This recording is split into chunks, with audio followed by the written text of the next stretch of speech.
Hello again, everyone. Truck CB Sales here with a tune-up report from Michael in Kentucky on this Galaxy DX98 VHP. Michael, we got it ready to go for you, bud. Our tune alignment, as well as a voltage regulator upgrade, and the ERF 2030 plus MOSFETs in the final section of the radio. Let's get right to it. RF power all the way down. 250 watt slug and average.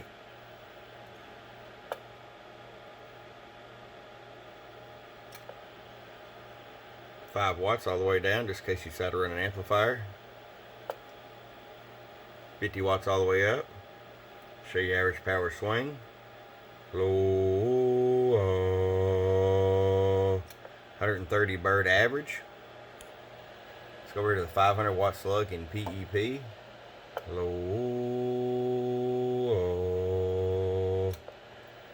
look at about 280 PEP. Go over here to sideband. 500 watt slug. Hello, audio.